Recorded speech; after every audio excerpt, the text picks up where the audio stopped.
sometimes it takes courage to stay in relationship. And then sometimes it's like your magnetism to leave. And for me, it was the scariest thing. It took every ounce of courage I had to leave. From To Be Magnetic, this is the Expanded Podcast with your host, Lacey Phillips.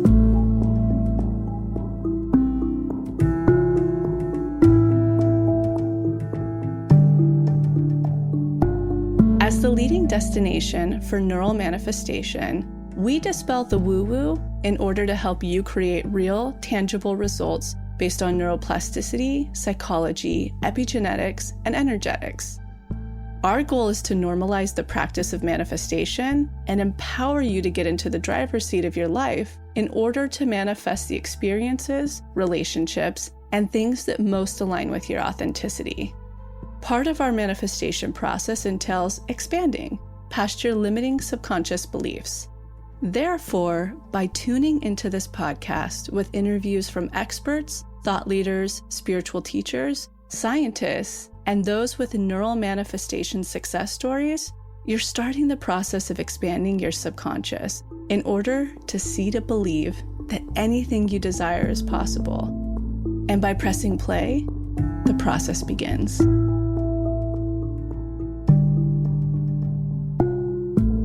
Welcome back, everyone, to another episode of Expanded. Jessica here. We have another incredible process guest. Today we have on EMDR Therapist Janelle Nelson.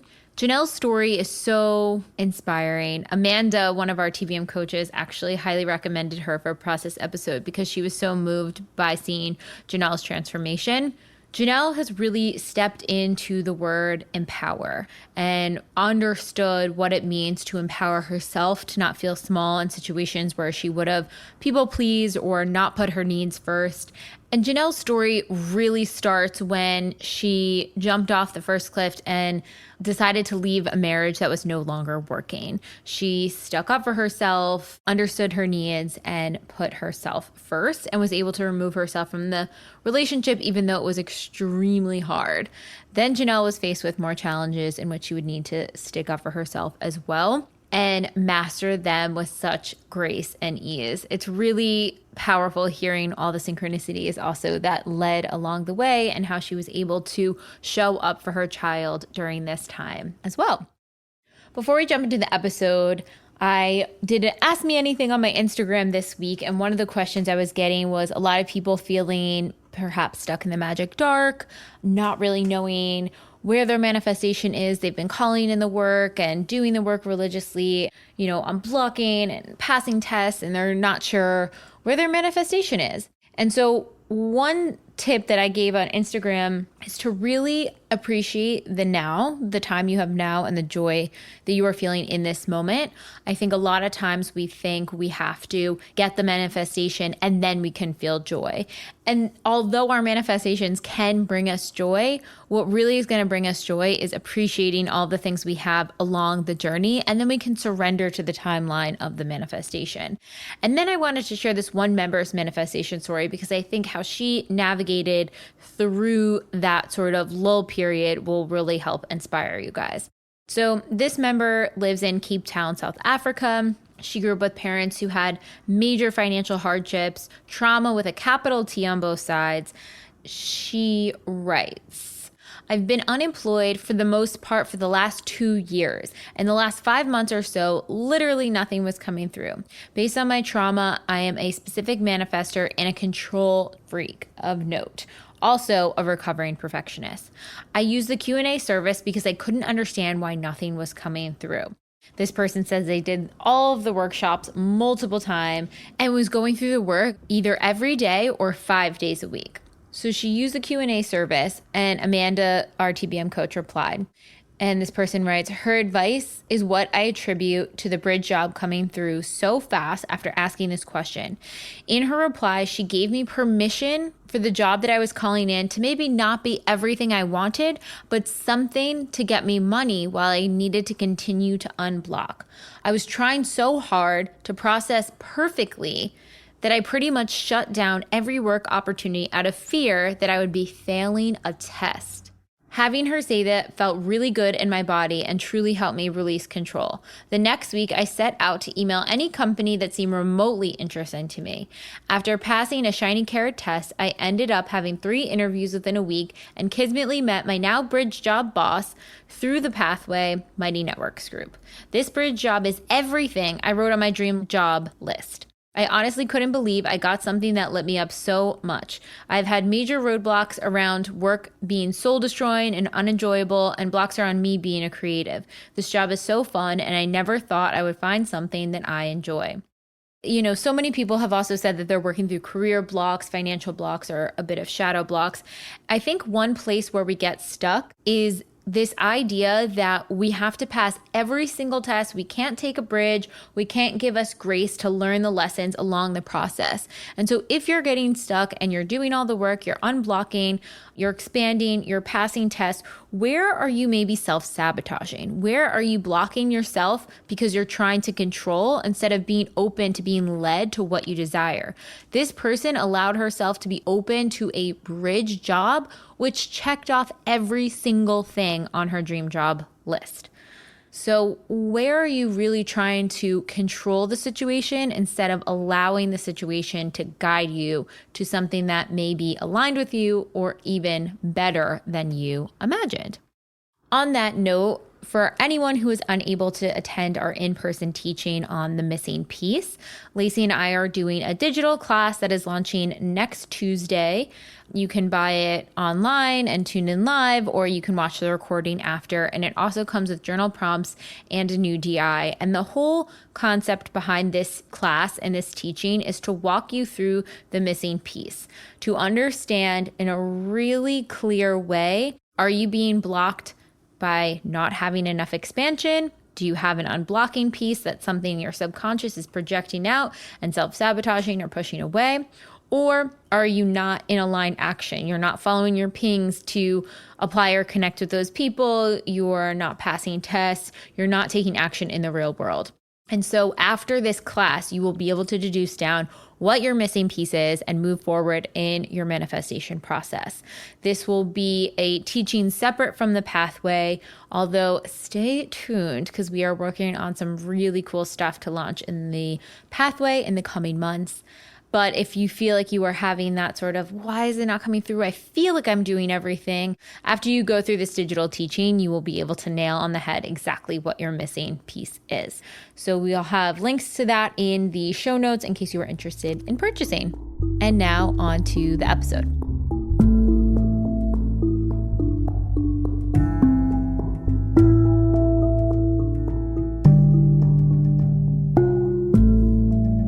Welcome, Janelle. We're so excited to have you. Yeah, thank you. It's such an honor to be here.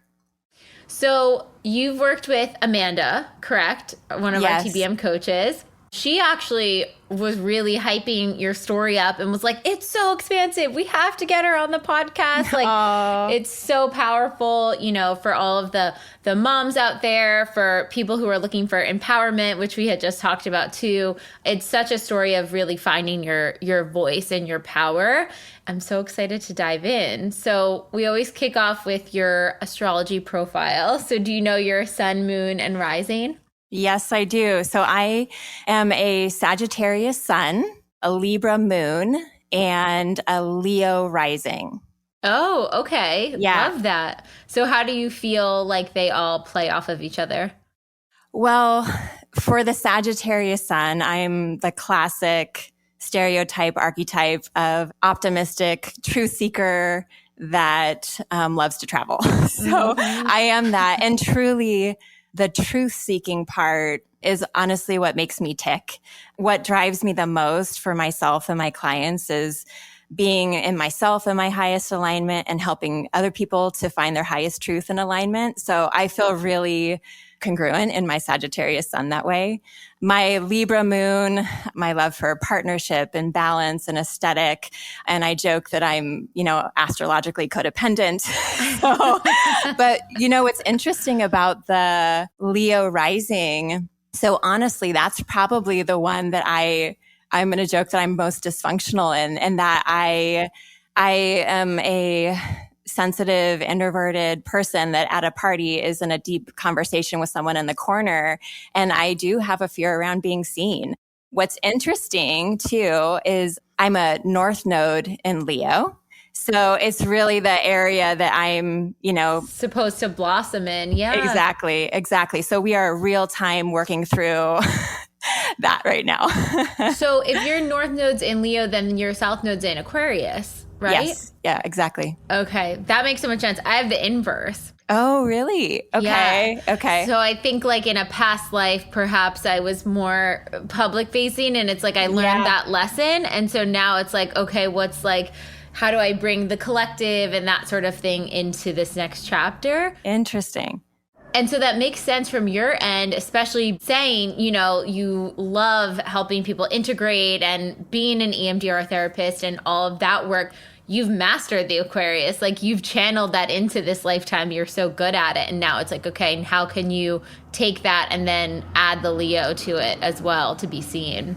Exactly. Yeah, exactly. So exciting. Yes. I love learning about all the astrology stuff too. Yeah, me too. And this is a new question that's coming to me in the moment that I think we should ask all process guests, but do you know your authentic code, or what is your authentic code currently? You know what? I feel like that's ever changing for me, but I would say currently it's the idea of connection. I love heart to heart connecting, deep, real connection, authentic connection with people. Beauty, meaning I just love being in beautiful environments, like inward, outward beauty, like being in nature, all of that.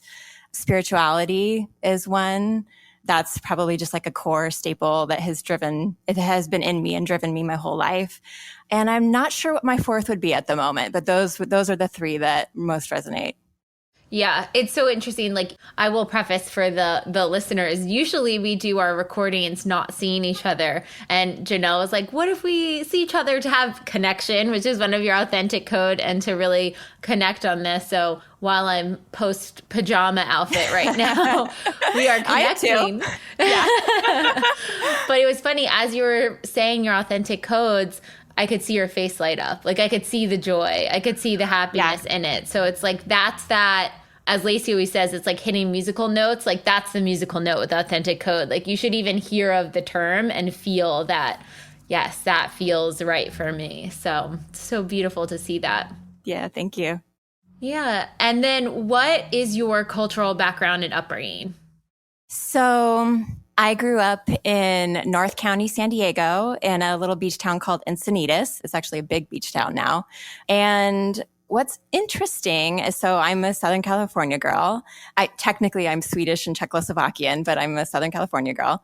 But one thing that's different about my upbringing is that I grew up in a very deeply conservative Christian home, meaning that I went to a private Christian school, kindergarten through 12th. I went to church every Sunday. There was youth group every week.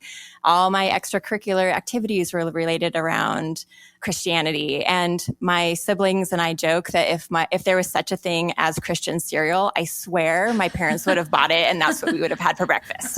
So, but I'm the oldest of 4 kids, and my dad was a chiropractor growing up, but then in my high school years, he was actually a pastor.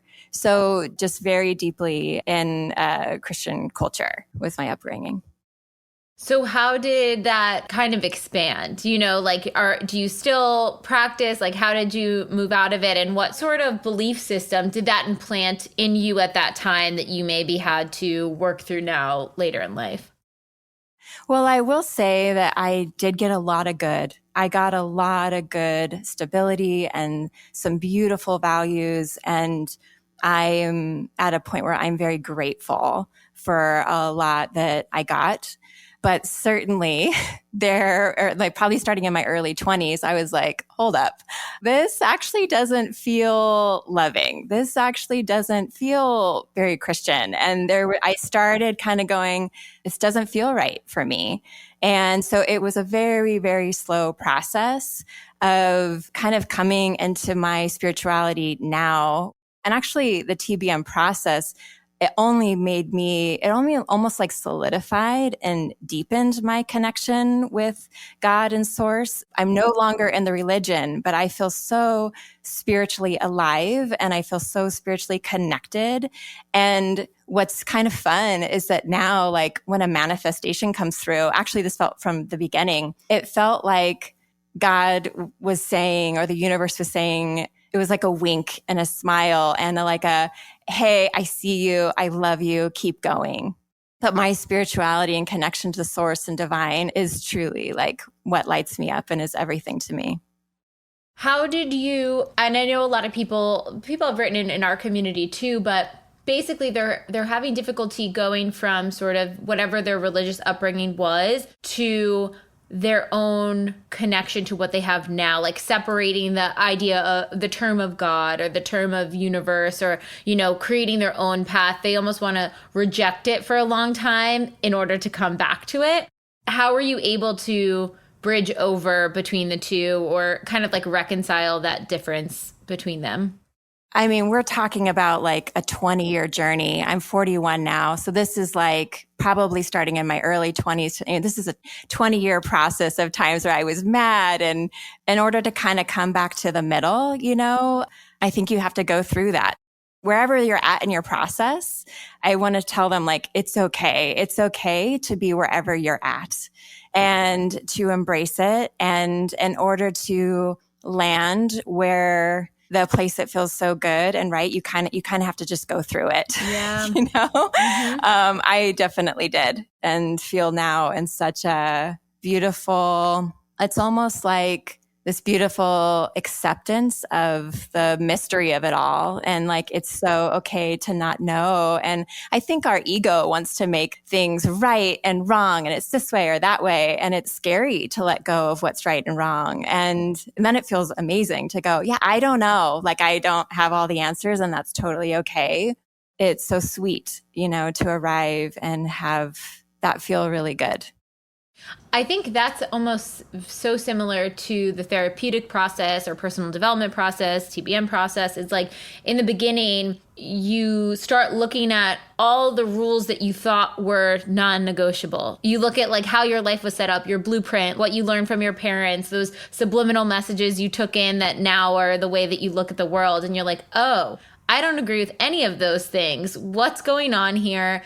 If the rules aren't the rules, then where am I? I'm just floating in space. I don't have any grounding. I'm terrified. That's how I thought things were. And now they have to shift. And then you get to the place where it's like, okay, well, now I get to shift them and I get to define what feels good. And now I get to feel what it feels like to feel good. And then you start seeing the magic happen. Absolutely. And you're right. It is very disorienting to go through a faith transition. And there are so many different tools and resources out there now, for people that are going through that. So you're not alone. I want to say to that person that you're not alone in it, but it is very disorienting and keep going because there is a place where you can land and feel so deeply connected to yourself and to whatever that truth is for you. Absolutely. Okay, so shifting gears a little bit. How did you discover TBM stuff and what was your first big manifestation list? Okay, this is an interesting story. So I was following Lacey's holistic blog 6 years ago. And at that time, I had been married for 13 years and I had been on a long journey of coming to the decision to divorce. And I had just decided, okay, it's time to go. I need to go now.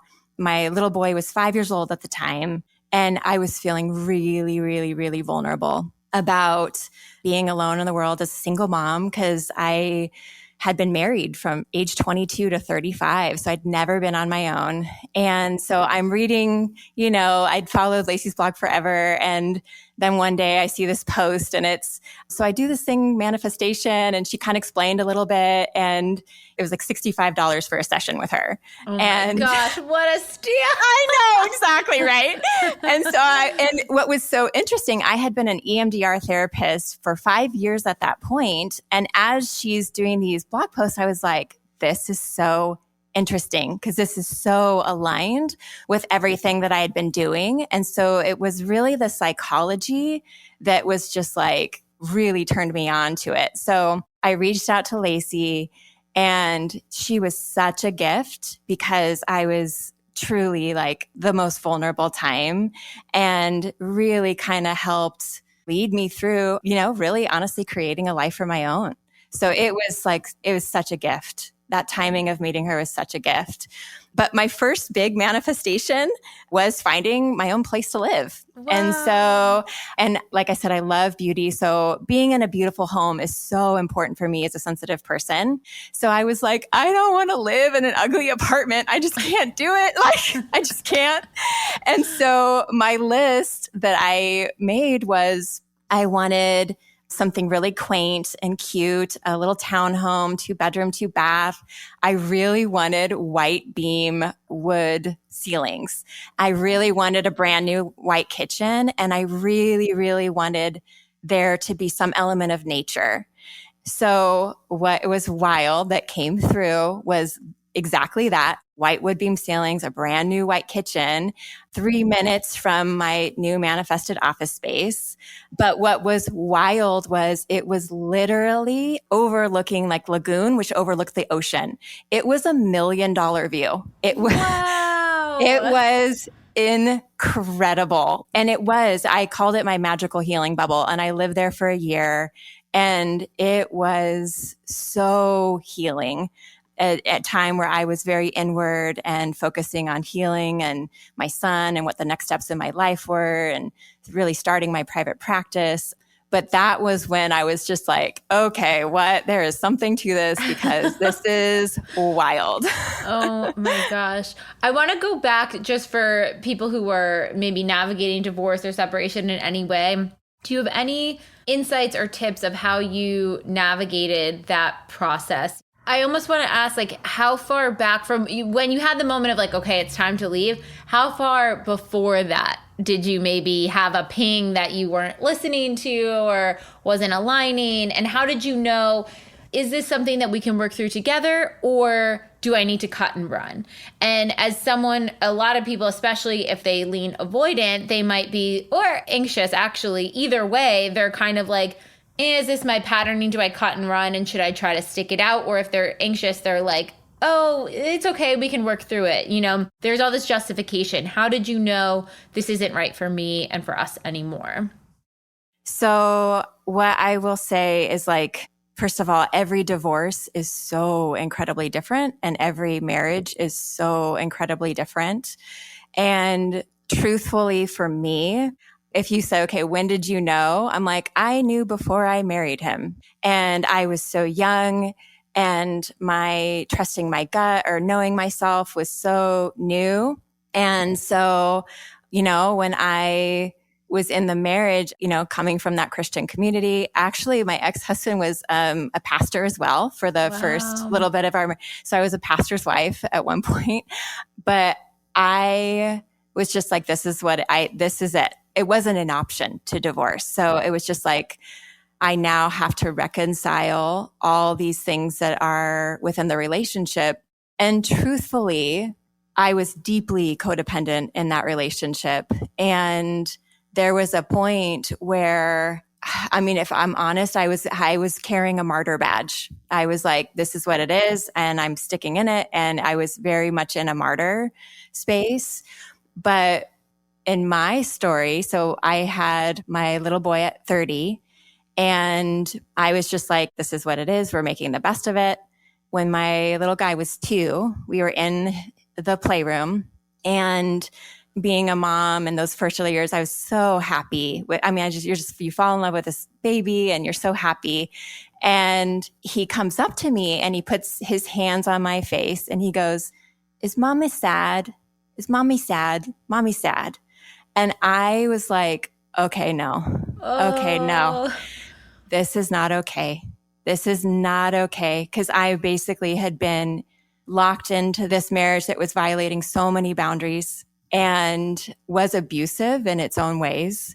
I was stuck. And him, my son, was a wake-up call to say, my son needs to see me alive. He needs to see me thriving. He needs to see me living. This is not okay. And at the time I was reading this book by, do you know Gabor Mate? Mm-hmm. Yeah. Okay. Love. Oh my gosh. He's I'm obsessed. Insane. Obsessed. Read every single one of his books. But there is a book called When the Body Says No. And when I was reading it at that time, and it basically was like how stress and unhealthy relationships, how that manifests on a physical level. And at that time, I was dealing with autoimmune, and I had this deep inner knowing of, I'm not going to be able to heal unless I reconcile this relationship. So it was so interesting because at that point, I was able to take back my projection. So how he was showing up and treating me, I knew I was good enough. I knew I was a great wife. I knew I was a great partner. I knew I was a great mom. And I could come to him without reactivity and be like, I don't know what's happening with you with these things, but in order to stay, I need these to change. And so it was the first time he really heard me because there was no attacking. And he tried to get some help. And it was a long process of, hey, I just need you to be in process. I don't need you to be perfect, but I need you to be in process. It was many years of kind of back and forth with that until where he landed in a place where he was like, I can't heal. And I know in order for this to be a healthy relationship for you, you got to go. So it was, I know sounds weird to use these words, but it was actually a very beautiful, kind, easy, if that's, divorce. It honestly was so supportive. And we have a really beautiful co-parenting relationship to this day. I mean, it's like one of the biggest gifts as how supportive and easy it is.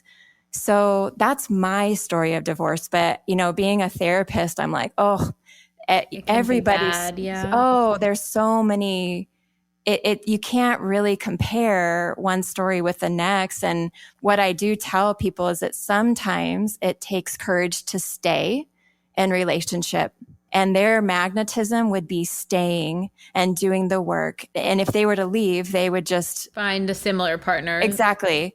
And then sometimes it's like your magnetism to leave. And for me, it was the scariest thing in the world to leave. It took every ounce of courage I had to leave. And what's wild to me now is I remember like a year after the divorce, I had a coaching session with Lacey, and she was just like, so I see you're still wearing your ring, Janelle. I was like, she's like, so when are you going to take that off? And even though I was in such a good space with him and myself, I was so ashamed of divorce. I was so ashamed of it. It's so funny because now I'm like, it is honestly what I am most proud of, because I had to dig deep in my soul and every amount of courage. And, for me, I was on that other camp of the healing came in the leaving. So I'm honestly most proud of it now. So I've come a long way with that shadow. But yeah, I'm not an advocate for divorce. I'm an advocate for someone being in their highest alignment. And that is just such a subjective thing. As a therapist, I'm looking at different clients and I'm like, no, we need to stay. We need to work. This is not going to, Mm-hmm. And sometimes I'm like, no, we got to stay. Let's stay and work through what's here. And other times it's like, okay, all the boundaries were set. It couldn't be more clear. And what's blocking you from leaving? It's so nuanced. Exactly. I think people want give me the list. What do I, do I check this box or this box? That's why we try to teach people to learn their own patterning and to really understand it. Because for one person, just like you said, that test is leaving. And for one person, that test is staying. And unless you really know your patterning, what you've seen, all of that, you can't know which one is truly right for you. Exactly. I have as a child of divorced parents, I have so many questions of that too, sure, but totally. I don't want to make it all about that. How did you navigate with your son through this time? Gosh, so what's interesting is I think that whatever is between the couple, that energy gets funneled down to the child.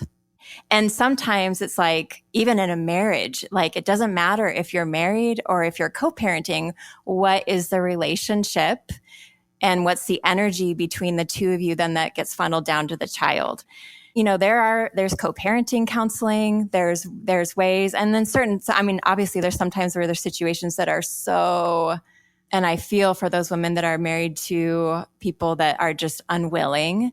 But I do think that a huge piece is, how you talk about your partner, how, what is the energy still of the family unit? Because if you're still a family, it change shapes. Right. Right. But for my son, a lot of it is just trying to be so attuned to him in every single stage of development and what he needed, and really kind of taking myself out. For example, like if he's going through a daddy phase, okay, he's going through a daddy phase and we're making sure that he's getting his needs met there. Or sometimes he's with me and he needs a little bit more with me or wants that extra day. So we are able to talk about that and be like, okay, where is he at? What does he need? And obviously as a therapist, I'm a huge advocate for therapy. So it's like, if I love play therapy for children and having kids have a neutral space to be able to express and articulate feelings through play therapy, I think is incredible. Working out whatever's within them, Mm-hmm. So yeah, every child is obviously going to be so different, but those are just some of the things off the top of my head for him. I love how intentional you guys, it sounds like both of you were in that process too. Just having the foresight and the insight to say, okay, what is he needing right now? How can we heal that, help him, support him? That's really beautiful.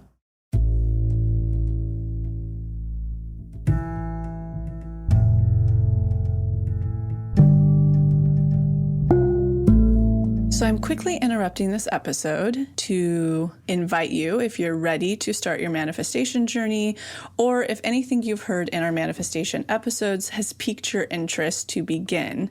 We have a la carte workshops in everything from the basics bundle, which is what we recommend to everyone who starts. It's the formula that actually teaches you how to manifest, unblocked inner child, and unblocked shadow. We also have a la carte workshops on love and money. But the real gem is the Pathway membership because it encompasses every single workshop we have. It's a year-long membership with full access to the few a la carte offerings we have and exclusive workshops not available anywhere else, such as the daily practice, which is what everybody in the Pathway uses, hopefully at least 3 times a week to daily, in order to truly create the new neural pathways that one needs in order to manifest, and houses the library of our deep imaginings, which is our unique hypnosis process that allows you to get into your subconscious and overwrite those old neural pathways, creating the new ones. You can use our special code EXPANDED, all caps, EXPANDED, to receive $20 off your first a la carte workshop purchase or $20 off your first month of the Pathway. Again, that's all caps, EXPANDED, EXPANDED. Okay, now back to the episode.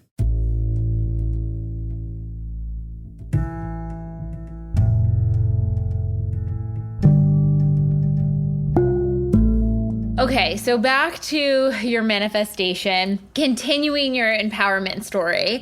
So you get this dream spot, you're healing, you're working through shadow of divorce, you're being the best mom ever and going through all of that.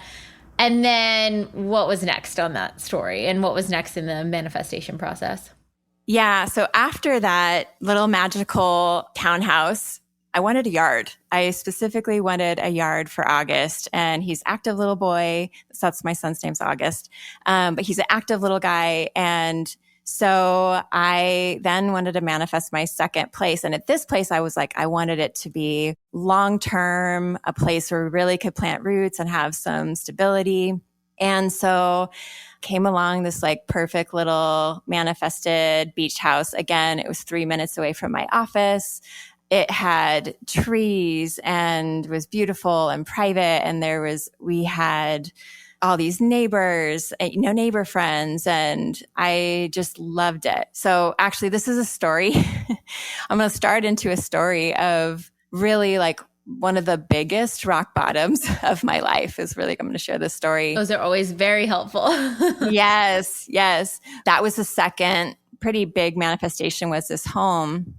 So, okay. So I want to tell the listeners this, is that I really want to share this story, and I almost decided not to, because I do have some legal boundaries around what I can share and not share.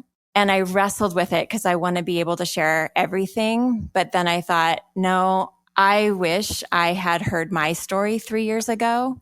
And I really want to share really more about my process and my shadow work to help empower anybody that might find themselves in a similar situation. So I want to say that first. So I'm in this home that I love, and a year and a half into living there, I find out that it has mold. The year prior, my son had been getting really sick, rashes. I thought they were food sensitivities at the time. I was convinced it was that. I was getting really sick, even though I had healed. I was in remission for my autoimmune. Why am I getting sick? And basically, it was overnight. There was some intense rain in San Diego, and literally overnight, over a course of a week, basically it was like a fire, the equivalent to a fire, but like that with mold. Wow. So everything that I owned, with the exception of non-porous objects, was covered in mold. Wow. Could you visibly see it? Visibly, all over. Wow. Yeah, like woke up and like, oh, this has mold, this has mold, this has mold. And then just kept going. Oh. So, I mean, and when I say like mattresses, couch, rugs, clothing, all of my shoes, purses, my son's rocking chair that was fabric and that was sentimental to me, my yearbooks, pictures, food, everything. Yeah, it was like a horror film. Also so incredibly gross. Yeah. But it was absolutely devastating because I lost my son's health, my health, literally everything that I had worked so hard to post-divorce create a home and security and stability. And my home, all gone, all got taken from me. And I remember this shadow in my head saying, haha, you thought you could make it on your own and you can't. I was rocked. I was absolutely rocked. Luckily, I do have a good relationship with my ex-husband. And I didn't have family here. So I'm, moved back in with my ex-husband, which is, even though it's a great relationship, it's not ideal. Right. But I'm like, what is happening? Everything just got taken away. So I went into a deep depression. Everyone in my life that was watching this thing unfold was like, so Janelle, like, you're going to file a lawsuit, right? And I was like, no, I can't do that. And literally every single person, my grandma, everyone was just like, you need to file a lawsuit. I just couldn't. I want to give a little bit of a backstory of my shadow. So growing up in conservative Christian culture, there's a verse that essentially says, when someone slaps you on the cheek, you turn the other cheek. Meaning, like, if someone screws you over, go ahead and let them screw you over some more. Essentially, that's the verse. And I had internalized that so deeply. And I had been raised with, you always forgive. We are always kind. If somebody's mean to you, you're nice to them. That was all so deeply, deeply, deeply programmed into me that even though I was so honestly disillusioned after everything that had happened, I didn't even give myself the option to stand up for myself. When it first started, it wasn't even on the table. And I know now that is actually partly what catapulted my depression, because anger turned inwards is depression.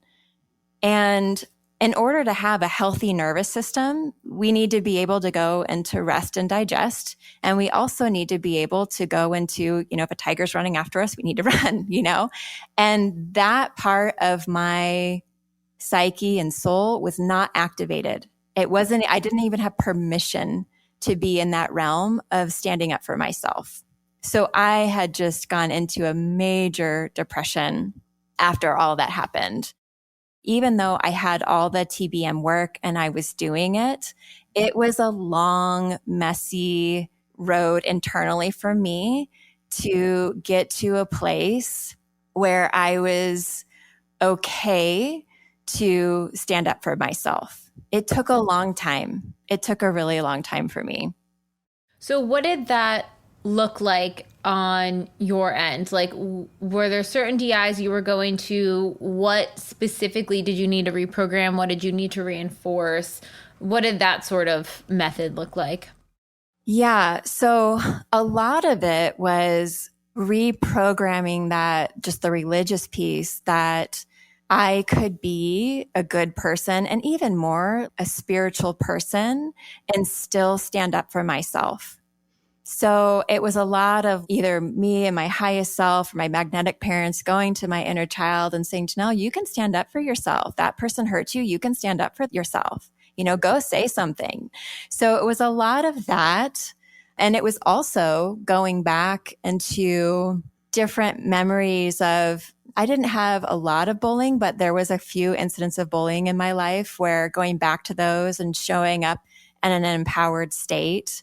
And what I will own for me looking back, I think energetically, we all have this forehead sign that says, you can take advantage of me or you can't take advantage of me. And we can all read each other's signs. We all know whose sign says what.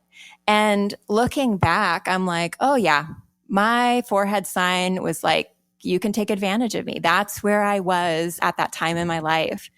So I want to own that, my part in that.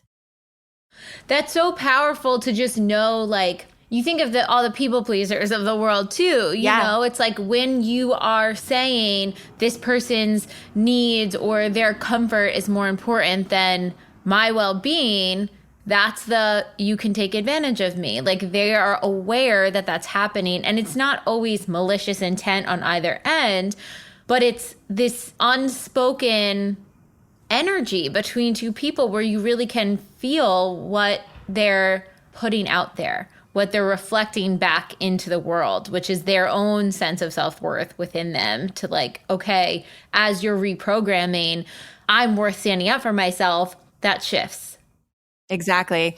And so, I'm doing this work and I obviously listening to pings. This is where I started to shift.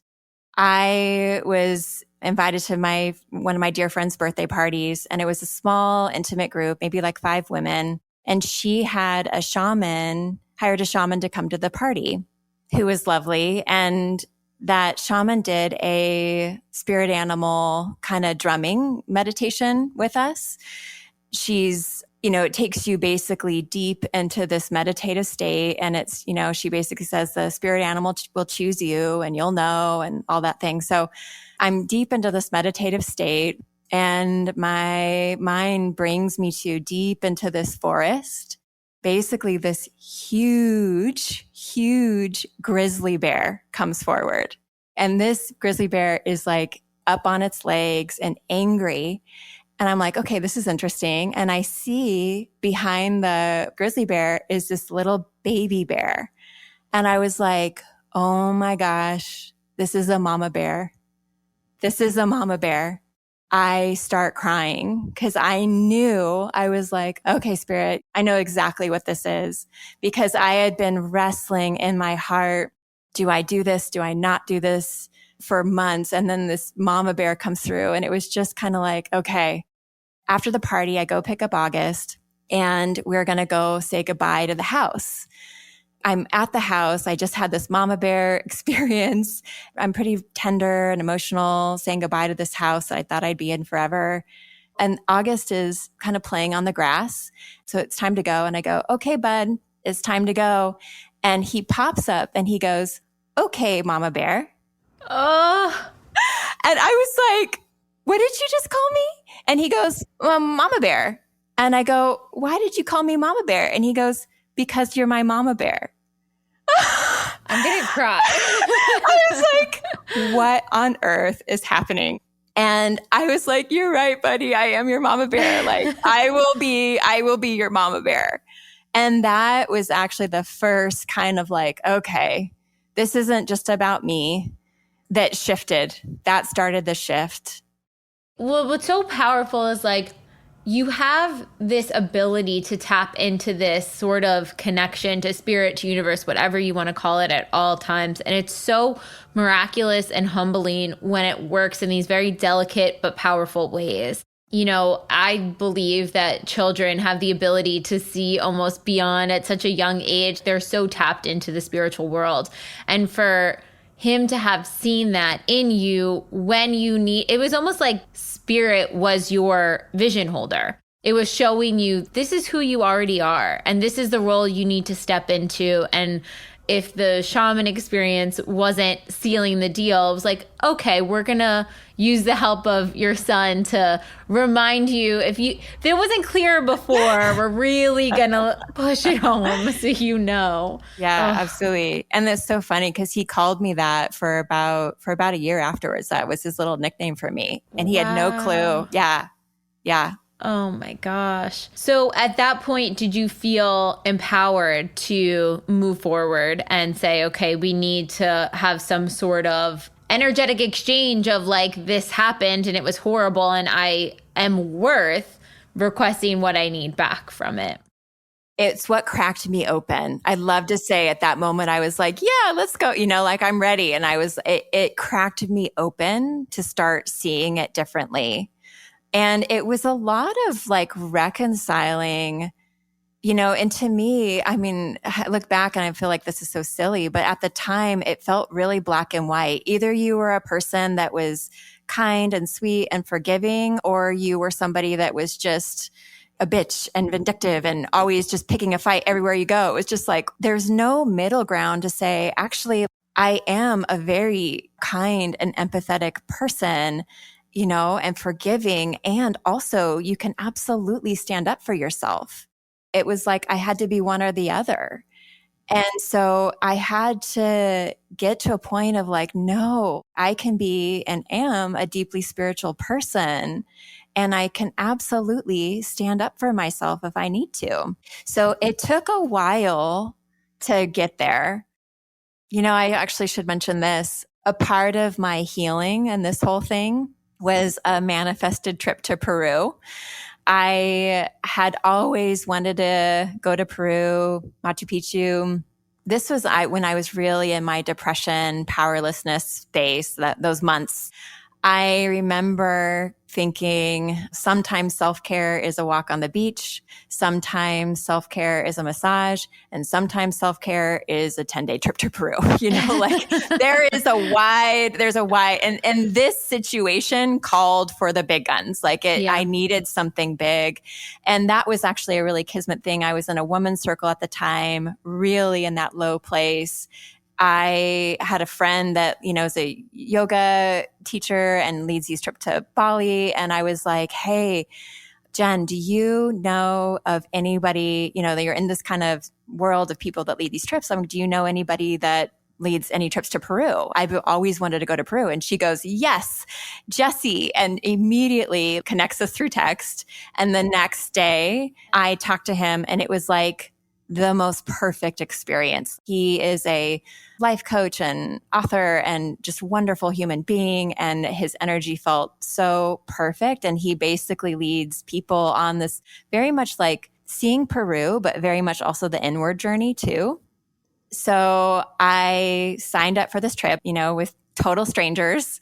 And I go to Peru. And that was a turning point for me too, because I came back so filled up by connecting with all these amazing people who honestly kind of restored back my hope of humanity again.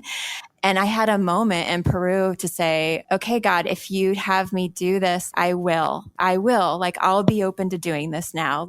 if you're calling me to do this, I'm willing to do it, even though I'm terrified.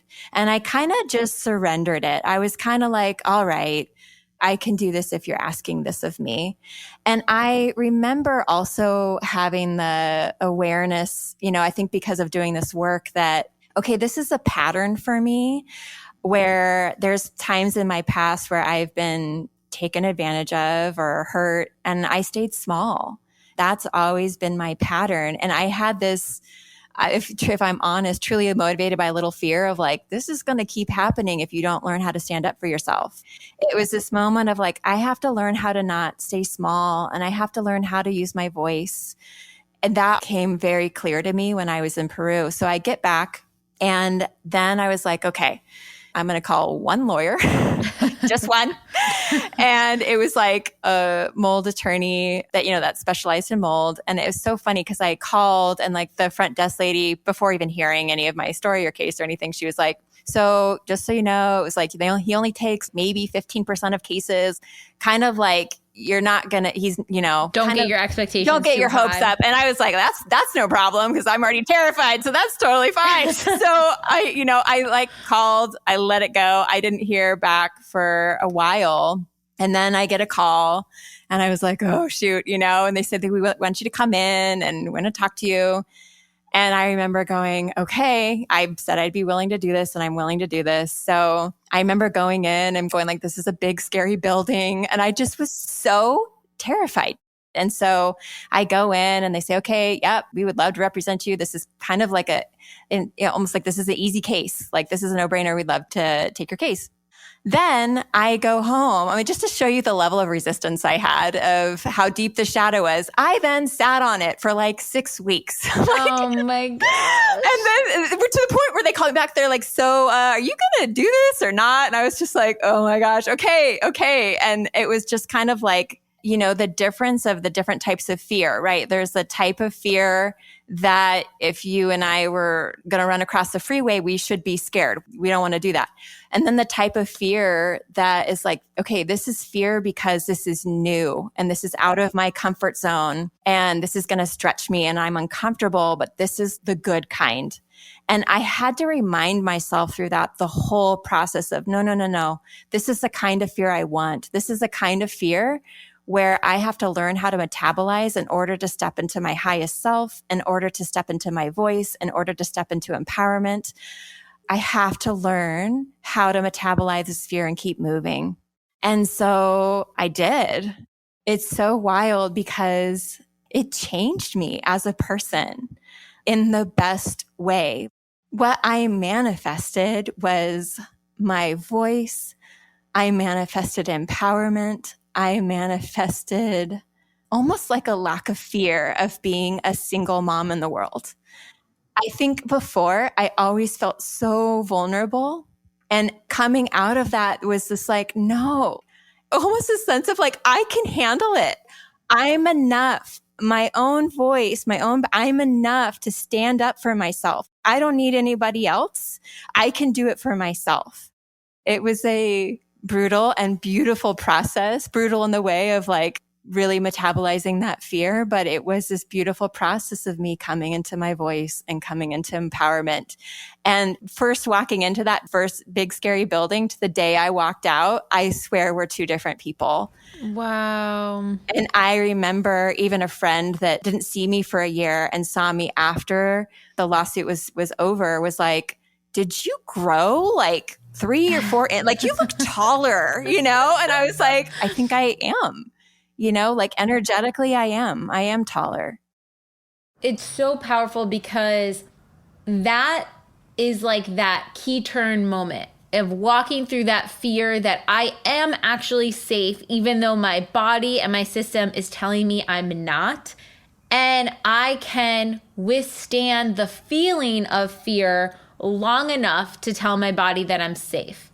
I can move through that feeling of fear, even though it's tough, even though it's scary. And I think, part of the reason why you are able to withstand the fear is because you started laying that groundwork of, in the deep imaginings with your mom and your dad telling you, hey, you can stand up for yourself. You're safe. Here's this bully. You can stand up for yourself. You're safe. So when you go in real time to jump off that cliff, to step into that next version of self, your body's still scared, but you have more tools that are kind of implanted in your memory and in your neural pathways to be like, no, but there's also another option. Why don't we try to choose that this time? Let's choose the pathway that says that we're safe instead of we have to play small. Exactly. And that is that big jumping off the cliff, passing the test moment, and look at how much yields on the other side of that. Yeah, it's really incredible. So I know you can't talk about numbers or anything like that with it, but in terms of just recovering the things, the items that you lost in that, how did that settlement go? Yeah, so I was able to, reimburse for everything I lost and all the medical expenses, and for August and I, and more. So August got a settlement, and we both did. At the end, I felt so deserving of everything I got. It was almost like the cherry on top of just this reward after standing up for myself. It was incredible. I'm so happy for you. And it's just so powerful seeing too, like that shift. I mean, it's such a big theme throughout your whole story, you know, that Leo North Node, like stepping into that power, being the mama bear, leaving the marriage that you weren't happy in, and saying, I'm worth having all my needs met in every category, even if it means, you know, fear, disruption, or dealing with that shadow. And then it's like, okay, here's this huge case, my health, my son, everything's in jeopardy. I'm worth getting that recovered in any way it's possible, you know, like I am worth doing that. And I'm not a bad person for wanting it. Totally. Yeah. Being able to self-validate. And I mean, like I wouldn't have been able to do it without being able to self-validate and work through that shadow of, yeah, you can be a good person, and you can and forgiving person, because that's another huge value of mine. And you can also simultaneously stand up for yourself. Those are not mutually exclusive concepts. Yes. There's so much, I think so much of the programming that people get stuck on is the black and white nature of things. It's like, I'm either this or I'm this. There's no nuance, or I have to be like this or avoid being like that. And in a way, like, it makes sense. Our brains process it that way so we can stay safe if we're all or nothing. But I feel like the more we start looking at the process and pulling things apart, it's like, oh, it's all the gray area, and we just have to find our own version within that. Yeah. Okay, so what tips and tools or insights would you tell someone who, that version of you that needed to hear this episode, what advice would you give to them? The expander piece is huge. All of that, really naming and seeing what your programming is, obviously is huge. I remember being consciously aware of different friends of mine that were they have the most beautiful hearts, and their forehead sign says, you can't take advantage of me. And they are the most tender-hearted, loving people. And so I remember going through, oh, theirs is like that, their forehead sign, and but really being expanded to say, oh, yeah. I can be both. And I don't have to lose these core values of mine in order to stand up for myself. So the expanding was huge for me.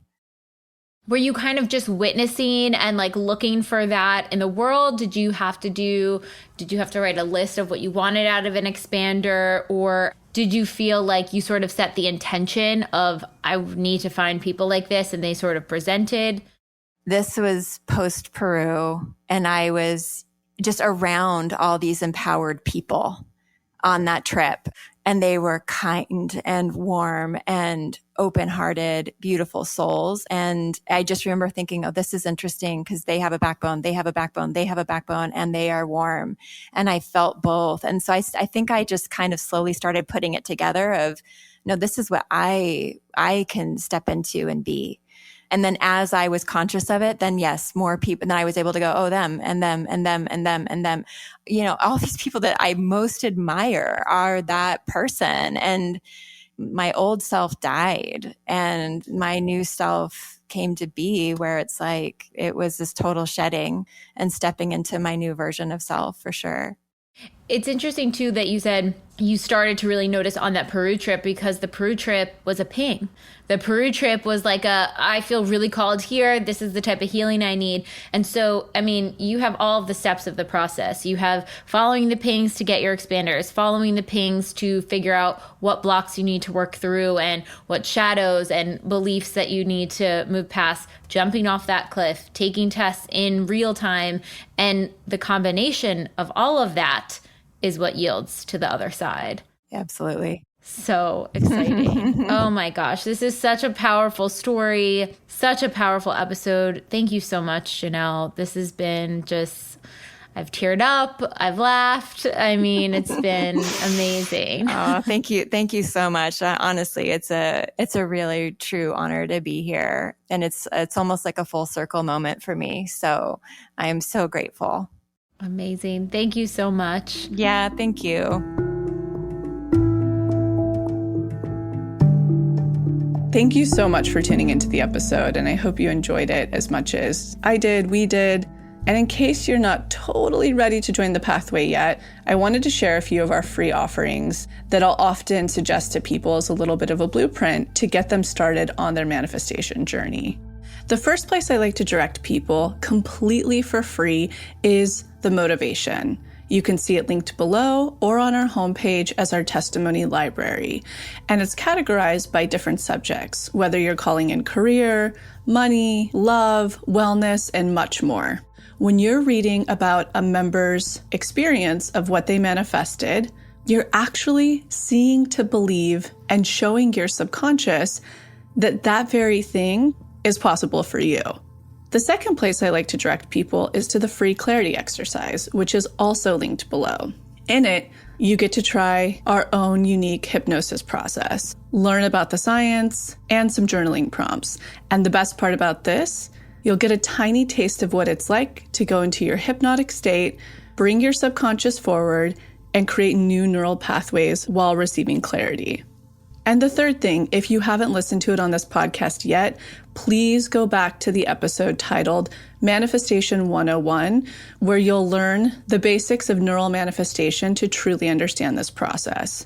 So go ahead and check out those free resources, the motivation, the free clarity exercise, and the episode Manifestation 101, all linked below.